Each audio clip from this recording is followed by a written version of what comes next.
President. Saksordfører har på en god måte redegjort for sakens innhold, og det er vel ingen tvil om at Riksrevisjonen har påpekt og har ganske mange kritiske merknader til hvordan spesialundervisningen i dag fungerer, eller rettere sagt ikke fungerer. Ta i betraktning de over 50 000 elevene dette angår hver dag, og de store midlene, anslagsvis 6–8 milliarder, som bevilges til dette formålet, så må det være rett å si at Riksrevisjonens gjennomgang er nyttig, den er viktig, og den har vært helt nødvendig. Det er et stort tankekors at skolen i så stor grad bidrar til å reprodusere sosiale forskjeller. Det har jo vært lenge et viktig politisk mål å sikre skolen mulighet til å utjevne sosiale forskjeller, sånn at elevene sin bakgrunn og historie og ballast ikke skal være avgjørende for den muligheten de skal ha til å strekke seg og til å kunne oppnå maksimal utbytte av den opplæringen de tilbys.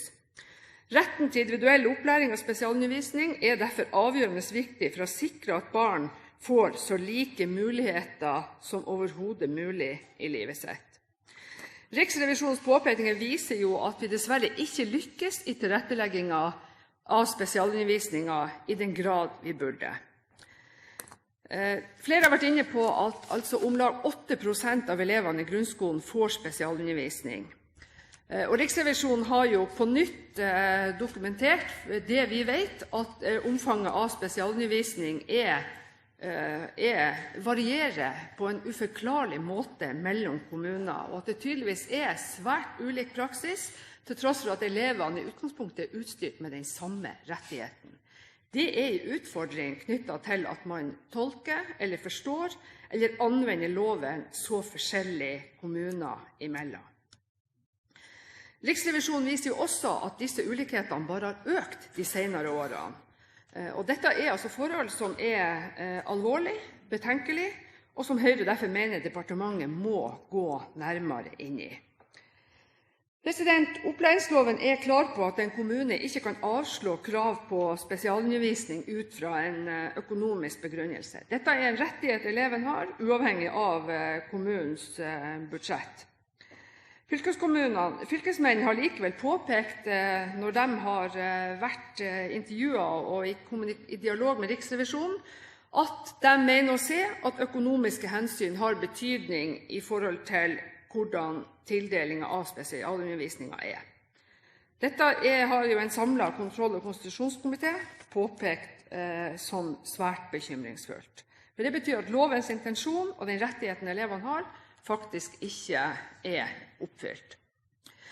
Riksrevisjonens undersøkelse har også avdekket at saksbehandlingsfristene er urovekkende lang og må sies å være langt utover det som kan karakteriseres som forsvarlig. Når det før vedtak om spesialundervisning skal foreligge en sakkyndig vurdering i regi av PP-tjenesten, og når 70% av sakene tar mer enn 3 måneder og 25% tar mer enn 6 måneder, så betyr det at mange unger må vente alt for lenge på svært viktig hjelp. Og det kan altså bety at de sitter dag etter dag i klasserommet og har altså ikke det utbyttet av opplæringen sin som de skulle ha hatt. Kontroll- og konstitusjonskomiteen har jo da merket seg og sagt seg enig med Utdanningsdirektoratet, som har sagt at en saksbehandlingstid på over 3 måneder er for lang. Så her er det et stort forbedringspotensial over hele linja, og her må det altså gjøres noe. Og så problematisk har komiteen ansett saksbehandlingstiden å være at man da har bedt i samlet flokk faktisk departementet gå inn i og vurdere om man bør lovfeste en maksimal saksbehandlingstid. Det må vi kunne karakterisere som et slags ris bak speilet i så måte. Men det må jo være grunn til å spørre om kommunenes internkontrollsystem virker på spesialundervisningens område når svikten i etterlevelse av opplæringslovens bestemmelser om spesialundervisningen er så åpenbar. Da må man nesten kunne konstatere at på dette området føres det knapt nok internkontroll i kommunene. Og det er jo paradoksalt at det må en riksrevisjonundersøkelse til for å henge bjella på katta og løfte frem denne problemstillingen på den måten som det nå gjort. Komiteen har merket seg også at det i Riksrevisjonens undersøkelse stilles spørsmålstegn om Kunnskapsdepartementet i tilstrekkelig grad har ivaretatt sitt overordnede ansvar for at bruk og videreutvikling av virkemidler som bidrar til at elever med spesielle behov gis et likeverdig grunnskoletilbud. Så her er det altså ansvar på flere nivåer som man må spørre, og som det er grunn til å spørre om er ivaretatt på en god nok måte.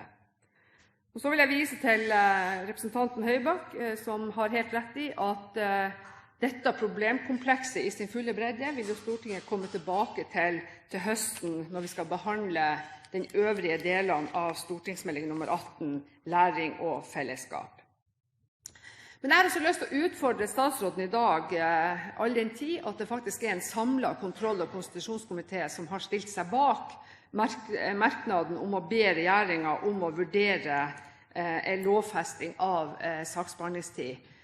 Og ber statsråden om faktisk å kommentere det her i dag, hvordan hun ser for seg, eller hvordan hun tenker seg at departementet og regjeringen kan følge opp den henstillingen fra Stortinget.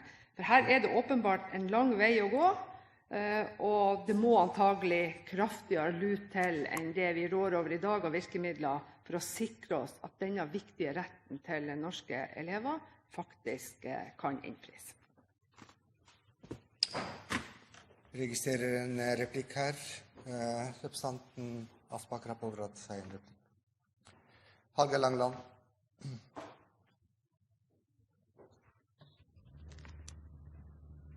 Det var bare de bekymringene som Høyre har for at skolen reproduserer sosiale forskjeller, som jeg vil gjerne utfordre Aspaker på, president. For hvis det var en reell bekymring, så ville vel da Høyre jobbe for at det ble mindre forskjeller i samfunnet, og i skolen. Og da vil en ikke fremme privatskoleløsninger som vil føre til at virkelig det blir store forskjeller i tilbud og reproduksjon av sosiale forskjeller. Så jeg lurer litt på hvordan dette henger i hop, om nå er blitt enige med de rødgrønne om at vi skal ha en sterkere offentlig skole, eller om vi har gått vekk fra den privatskolen som løsningene som virkelig skal få fart i forskjellene i Norge. Representanten Aspaker. Det var en interessant replikk fra representanten Langeland. Faktum er jo at 97% av norske elever går i den offentlige grunnskolen. Det er også et faktum at hvis du ser på tilfredshetsundersøkelser osv., så ligger altså private skoler ikke nå tilbake i forhold til den offentlige skolen når det gjelder hva slags type oppfølging og opplæring og resultatet elevene har av sitt opplæringstilbud. Det er kanskje snarere sånn at i en del tilfeller så er det faktisk de private skolene og elevene der som gjør det bedre enn den offentlige skolen. Så jeg tenker at retten til å ha et privatskoletilbud, den skal fortsatt være der, men vi må altså konsentrere oss over hele linja, og i særdeleshet i forhold til den offentlige skolen, der 97% av elevene går, til å oppfylle de rettighetene som elevene har, og for å gi dem et tilstrekkelig og godt opplæringstilbud. Ingen nye toner, altså.